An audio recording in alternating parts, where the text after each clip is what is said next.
Oh, look how adorable everyone looks, my mother-in-law gushed, passing around her phone at Sunday dinner. Olivia, you always organize the most wonderful family photos. I peered over my plate, catching glimpses of my sister-in-law's latest masterpiece, another perfectly coordinated family photo shoot featuring her husband Tom, their 3 kids, and my in-laws. Everyone wore matching cream sweaters, posed artfully in a sunlit meadow. My husband Matt squeezed my hand under the table. He knew what was coming. When did you take these? I asked, trying to keep my voice neutral. They're beautiful. Olivia barely glanced up from her wine glass. Last weekend, just a little something I threw together. You know how I love capturing family memories. Family memories. Right, the same family memories that somehow never included Matt, me, or our 2 children, Emma and Lucas. Funny, Matt said, his voice tight. We didn't know about this one either. Oh, Olivia's eyes widened with practiced innocence. Did I forget to send you the details? I could have sworn I texted you. You know how hectic things get, organizing 6 people's schedules. 7 years of this. 7 years of forgotten invites, lost text messages, and perfectly curated family photos that excluded our branch of the family tree. When Matt and I first got married, I tried to give Olivia the benefit of the doubt. Maybe she really did forget. Maybe the messages really did get lost. But after 7 years, the pattern was impossible to ignore. Mom, can we see the pictures? Emma, my 9-year-old, asked hopefully. My heart clenched as my mother-in-law hesitated before passing her the phone. I watched Emma's face fall slightly as she scrolled through the photos. Everyone looks so nice, she said quietly. Even cousin Jake, and he hates pictures. Lucas, my 6-year-old, peered over her shoulder. How come we're never in the pictures, Mommy? The table fell silent. My mother-in-law suddenly became very interested in her napkin. My father-in-law cleared his throat uncomfortably. Because Aunt Olivia keeps forgetting to invite us, buddy, Matt said, his voice carefully controlled but with an edge I recognized. He was done pretending. Matt, his mother warned, but he shook his head. No, Mom, we're done dancing around this. Olivia, you've been organizing these photo shoots for years, and not once have you included us. You post them all over social media, send them out as holiday cards, frame them for Mom and Dad's house. And every single time you have some excuse about why we weren't invited. Olivia's perfectly maintained smile tightened. I told you, I've been trying to include you. It's not my fault if you're too busy with work to make time for family activities. Too busy? I couldn't help but laugh. We've never even had the chance to be too busy. You can't turn down an invitation you never received. Well, Olivia sniffed, maybe if you made more of an effort to be involved in family activities. Like the Sunday dinners we never miss, Matt interrupted. The birthdays we always celebrate, the holidays we always attend. Those family activities. Children, my father-in-law started, but Olivia was already standing up, gathering her designer purse and her children's things. I can see we're not wanted here, she announced dramatically. Come on, kids. We know when we're not welcome. As she herded her children toward the door, my mother-in-law hurried after her, trying to smooth things over. My father-in-law gave us a disappointed look before following them. Emma and Lucas sat quietly, pushing food around their plates. The sound of car doors slamming, engines starting, and vehicles pulling away filled the awkward silence. I'm sorry, kids, Matt said finally. I shouldn't have lost my temper. Why doesn't Aunt Olivia want us in the pictures? Lucas asked again, his little voice wobbling slightly. I looked at my children's faces, Emma trying so hard to be brave, Lucas confused and hurt. And something inside me shifted. 7 years of watching my kids feel excluded, of seeing them puzzle over why they weren't good enough to be in the family photos, of watching them internalize the message that they somehow didn't count. No more. You know what? I said, pulling out my phone. I think it's time we started our own tradition. What do you mean? Emma asked. I smiled, already scrolling through local photographers on Instagram. How would you like to do our own family photo shoot? Something special just for us? Really? Lucas perked up. Can I wear my superhero cape? Absolutely, I said, my mind already racing with ideas. In fact, I think this photo shoot should be all about showing who we really are as a family. No matching sweaters? Emma asked hopefully. Matt laughed, the tension finally breaking. No matching sweaters. Just us, being ourselves. As we drove home that evening, the kids chattering excitedly about outfit ideas, I couldn't help but smile. Olivia's perfectly posed, color-coordinated photos might be what she considered family memories, but I had something different in mind. Something authentic. Something joyful. Something that would show our children that they didn't need to fit into someone else's picture-perfect mold to be worthy of celebration. I had no way of knowing then that our response to years of exclusion would not only heal our family's wounds, but would also spark a movement that would touch thousands of lives. But that's getting ahead of the story. First, we had a photo shoot to plan, one that would change everything. And Olivia? She had no idea what was coming. The photographer I found, Sofia Martinez, was everything I hadn't expected. Instead of pushing us toward traditional poses and matching outfits, she asked about our family's interests, our personalities, our genuine moments of joy. "Let's create something real," she said during our planning meeting, "something that captures who you truly are." We decided to do the shoot at our home, starting in the kitchen, where our family spent most of our time. Emma in her science apron conducting experiments with baking soda and vinegar. Lucas wearing his favorite cape, flying through the house with flour-covered hands from our Sunday pizza-making tradition. Matt and I in the middle of it all, laughing, messy, and completely ourselves. "These are amazing," Sofia said, showing us previews on her camera. The joy just radiates from every shot.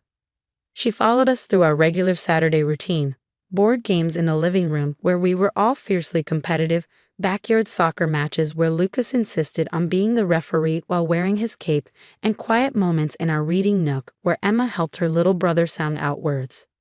"One more location," I suggested, leading everyone to our garage. Matt raised an eyebrow, but I just smiled. Our garage had become our creation station, as the kids called it. One wall was covered in a massive mural we'd been painting together for months. Each family member had their own section to express themselves. Emma's part was full of planets and stars. Lucas had created a superhero city. Matt added classic cars, and I contributed a garden of wildflowers. "This," Sofia breathed, "this is absolutely perfect." She captured us adding to the mural together, paint on our clothes, faces, and even Lucas's cape. The late afternoon sun streamed through the garage windows, creating a golden glow around our family's artwork. "Mom, can we do one more thing?" Emma asked as we were wrapping up. She whispered her idea in my ear, and I felt tears prick my eyes. "Of course, sweetie." Emma disappeared into the house and returned with a family photo from Olivia's last shoot, the one where we weren't included. She propped it up on a shelf in the garage, then gathered us around our mural. "Can you take a picture of us looking at that photo? But like happy?" she asked Sofia. "Because we don't need to be in their pictures to be a family." My heart swelled as Sofia positioned us, all of us looking at Olivia's perfect photo while standing in front of our beautifully chaotic mural, covered in paint, Lucas's cape slightly crooked, Emma's science goggles pushed up on her head, Matt and I with our arms around each other. "This is it," Sofia said softly. "This is the story." When the photos came back a week later, I couldn't stop crying. They weren't just pictures. They were moments of pure authenticity. Every image captured something real: the laughter, the mess, the love, the creativity that made our family unique. "These are incredible," Matt said, his voice thick with emotion. "This is us, really us." The kids were ecstatic, pointing out their favorite shots and already asking when we could do it again. But it was Emma's final photo concept that struck me the most, our paint-covered, joy-filled family looking at Olivia's pristine portrait with genuine smiles. It spoke volumes about acceptance, about choosing joy over bitterness, about creating our own happiness. "I want to share these," I said suddenly, "not just as holiday cards, but on social media too, with a message." Matt looked at me carefully. "Are you sure? You know Olivia will see them." "I'm sure," I replied, not to spite her, but to show other families that they don't need to fit some perfect mold to be worth capturing. We decided to create holiday cards first. Instead of the traditional single photo, we made a collage of our various activities: science experiments, pizza making, mural painting, superhero games. At the bottom, we added a simple message: "From our perfectly imperfect family to yours." Then, with the kids' enthusiastic permission, I shared the photos on social media. I wrote about our experience of being excluded from family photos, but instead of focusing on the hurt, I emphasized how it led us to create something authentically ours. Perfect family photos are beautiful, I wrote, but real family moments are magical. Here's to embracing who we truly are, mess and all. I posted it late one evening after the kids were in bed. Matt and I sat together on the couch, both nervous and excited about sharing our story. Neither of us could have predicted what would happen next. By morning, the post had thousands of likes and shares. Comments poured in from families sharing similar experiences of feeling like they didn't fit the perfect family mold. Parents posted their own real family moments, kids mid-tantrum, pets photobombing portraits, meals gone hilariously wrong. "You've started something," Matt said, scrolling through the responses. "Something important." Sophia called mid-morning. "Your photos have gone viral in the photography community," she said excitedly. "Everyone's talking about authentic family photography. I've already had calls from families wanting similar sessions." As the day continued, our story spread further. Parenting websites picked it up. News outlets reached out for interviews, but the most meaningful responses came from families like ours. Families who felt seen and validated by our decision to embrace our reality. And Olivia? Well, that's where things got interesting. The annual family Christmas gathering was 3 weeks after our photos went viral. We hadn't heard directly from Olivia, but through my mother-in-law, I knew she'd seen everything. Our photos had even been featured on a national morning show, in a segment about the importance of authentic family representation. Walking into my in-laws' house that Christmas Eve, I held Matt's hand tightly. Emma and Lucas bounded ahead, excited to show their cousins the superhero cape and science kit they brought along. No more hiding who they were. The atmosphere shifted noticeably when we entered. Olivia was already there, standing by the Christmas tree, her children hovering uncertainly nearby. The usual perfectly coordinated family outfits were missing. Instead, her kids were wearing what looked like clothes they'd chosen themselves. "Aunt Olivia." Lucas ran up to her, cape flying behind him. "Look what I brought for Jake." He pulled out a matching cape from his backpack, holding it up to his cousin. The old Olivia would have sniffed disapprovingly, but something had changed. She knelt down to Lucas's level, examining the cape with genuine interest. "That's very thoughtful of you, Lucas," she said softly. "Jake's been talking about your superhero games ever since he saw the photos." My mother-in-law appeared from the kitchen, wiping her hands on her apron. "Oh good, everyone's here. Olivia has something she'd like to say." The room fell quiet. Olivia stood up, smoothing her skirt, a nervous gesture I'd never seen from her before. She started, then paused, looking at her own children. "I owe you all an apology, especially Emma and Lucas." The kids stopped their excited chatter, watching their aunt curiously. "Those photos you took," Olivia continued, "they made me realize something. I spent so many years trying to create this perfect image of family, the right clothes, the right poses, the right everything. But when I saw your photos, the joy, the mess, the real moments," she took a deep breath. "I realized what I've been doing to my own children, to all of us." Jake, her oldest, stepped forward. "Mom let us pick our own clothes today," he announced proudly, showing off his dinosaur sweater. "And we made cookies," his sister added. "They're kind of burned, but Mom said that's okay." Tears welled in Olivia's eyes. "I've been so focused on appearances that I forgot what family really means. Watching your photos go viral, seeing how many people connected with your realness, it made me ashamed of how I've treated you all." Matt squeezed my hand. I could feel the years of hurt beginning to heal. "Would you?" Olivia hesitated.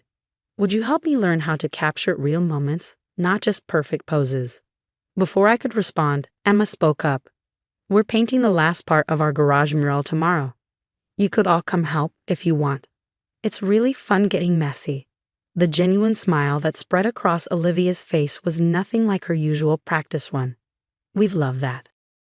The rest of the evening was unlike any family gathering we'd had before. The kids played superhero games together, capes flying. Jake showed Emma his own science experiments. The adults shared stories of their most disastrous family photos, laughing together instead of competing.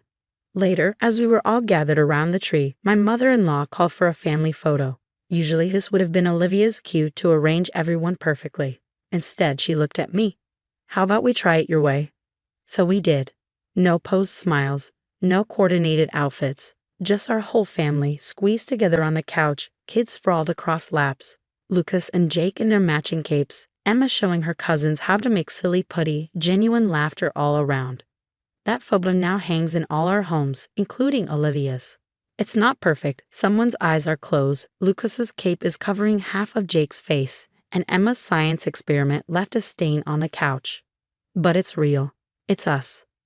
Our story continued to inspire others. Sophia's authentic family photography sessions became so popular she had to start a waiting list.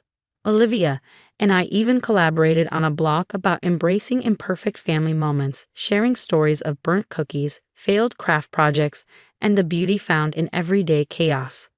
But the real victory wasn't in the viral posts or the morning show features. It was in the small moments, watching our children play together without fear of judgment, seeing Olivia relax and laugh genuinely, building new traditions that celebrated who we really were. Sometimes the best revenge isn't about getting even. Sometimes it's about showing others a better way forward. Our perfectly imperfect family photos didn't just change our family's dynamic, they helped us all remember what really matters. And now, every family photo includes all of us. Mess, chaos, superhero capes, and all.